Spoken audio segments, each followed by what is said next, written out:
હરિભક્તો અને મંદિરના મહાન સ્વામી અભિષેક સ્વામી ખૂબ મહેનત કરીને ખૂબ પ્રચાર પ્રસાર કરીને સંતોએ અને હરિભક્તોએ જે મહેનત કરી છે એનું ફળ આજે જોવા મળે છે. ખૂબ મોટો વિસ્તાર છે અને ખૂબ ભાવવાળો સત્સંગ આપણા વિસ્તારનો છે. એને જાગૃત કરવો અને એને જાગૃત રાખવો એ આપણી ફરજ છે. ભાઈઓ બહેનો બધાને ભેગા થઈને એકતા રાખીને અહીંયાનો સત્સંગ સાચવવાનો છે. અને આપણને તો આવા મહાપ્રતાપી આચાર્ય પદ સ્થાપન એના પણ 200 વર્ષ જ્યારે પૂર્ણ થાય છે ત્યારે એના ઉપલક્ષમાં આપણે ખૂબ ધામધૂમથી 5 દિવસનો સમય ઉજવવાનો છે. પહેલાં જ મહાન સ્વામીએ વાત કરી એવી રીતે શરૂઆત ભુજથી થશે અને ત્યારબાદ 23 તારીખથી સમયની શરૂઆત મૂડી મંદિરથી થશે અને મૂડીમાં વસંત પંચમીનો સમયો થશે. ત્યાં શિક્ષાપત્રીનું પૂજન થશે. એના પછી સાંજે અડાજજ પ્રભા હનુમાનજી દાદાના મંદિર બાજુમાં, હવે તો ગ્રાઉન્ડનું નામે પર્વ ગ્રાઉન્ડ થઈ ગયું છે. હવે કોઈને પણ કહીએ તો એ ગ્રાઉન્ડનું કોઈ નામ જ નથી, એ ગ્રાઉન્ડનું પર્વ ગ્રાઉન્ડ જ નામ છે. એટલે એ પર્વ ગ્રાઉન્ડથી જે ઓળખાય છે અને એ દેવની કૃપા છે કે આપણે એવા કાળમાં, નહીં તો એ વખતનો સમય અત્યારે યાદ કરીએ તો કોવિડનો સમય હતો ને 30 દિવસમાં, 30 ગણતરીના 30 દિવસમાં 26 જાન્યુઆરીએ વિજય સ્તંભ થયો અને એના પછી 27 ફેબ્રુઆરીથી પર્વની શરૂઆત થઈ. 31 દિવસની અંદર આટલો મોટો ઉત્સવ થયો અને જે હરિભક્તો એમાં લાભ લીધો છે એમને જે દિવ્યતાનું ને ભવ્યતાનું અનુભવ થયો છે અને જે દેવ જોડે અને ભગવાન જોડે જોડાણ એમનું મજબૂત થયું છે ઉત્સવ થકી. તો આવા ઉત્સવો આપણા જીવનકાળમાં આપણને મળ્યા છે એ આપણે ખૂબ પોતાની જાતને ભાગ્યશાળી માનીએ કે આપણને આવું તક અને આવો મજો છે કે આપણે આ ઉત્સવ સમય થકી આ સત્સંગની સેવા કરીએ. અને આ ઉત્સવ સમય કરવા પાછળનું કારણ એટલું જ હોય છે કે કઈ રીતે સ્વામિનારાયણ ભગવાનના સિદ્ધાંતો અને સ્વામિનારાયણ ભગવાને જે આપણને આપેલું બંધારણ છે એ લોકો સુધી પહોંચે, દરેક વ્યક્તિ સુધી પહોંચે.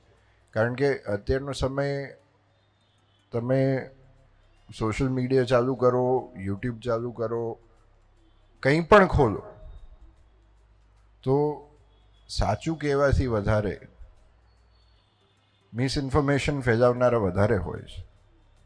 અને પરિસ્થિતિ તો ત્યાં સુધી આવી ગઈ છે કે શિક્ષાપત્રીમાં પણ ફેરફાર કરવામાં આવ્યા છે. તો આપણી જવાબદારી છે કે આપણે કઈ રીતે સ્વામિનારાયણ ભગવાને જે સ્વહસ્તે શિક્ષાપત્રી લખી એ શિક્ષાપત્રી દરેક જીવ માત્ર માટે એ કલ્યાણનો સરળમાં સરળ રસ્તો સ્વામિનારાયણ ભગવાને આપણને જે આપ્યો છે એ લોકો સુધી પહોંચે.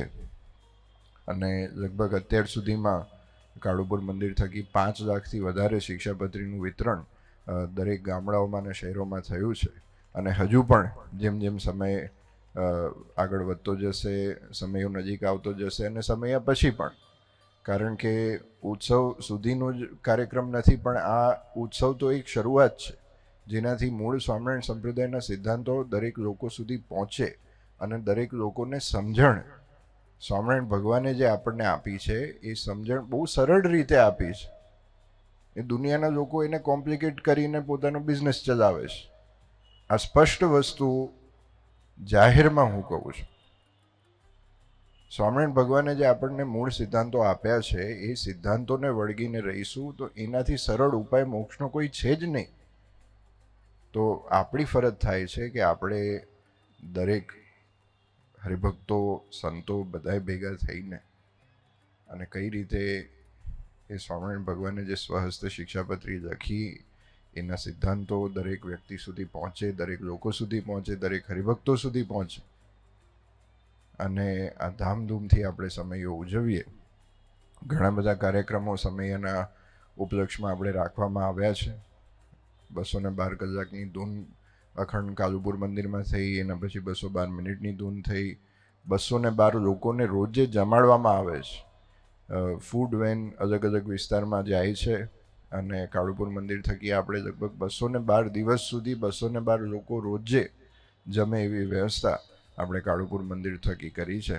અને અત્યારે હમણાં જ પરમ દિવસે જ પૂનમની સભામાં જાહેરાત કરી કે 212 પ્રદક્ષિણાઓ દરેક વિસ્તારના હરિભક્તો કાળુપુર મંદિરમાં આવીને અને નરનારાયણ પ્રદક્ષિણાઓ કરશે. અને જે ના આવી શકતા હોય એ પોતાના મંદિરમાં, પોતાનું શિખરબંધ મંદિર જે પણ નજીક પડતું હોય, શિખરબંધ કે હરિમંદિર, ત્યાં એ લોકો 212 દેવની પ્રદક્ષિણા કરશે. પણ આગ્રહ વધારે અમદાવાદ કાળુપુર મંદિરમાં આવીને અને નરનારાયણ દેવની પ્રદક્ષિણા થાય એવો પ્રયત્ન આપણે વધારે કરવાનો છે.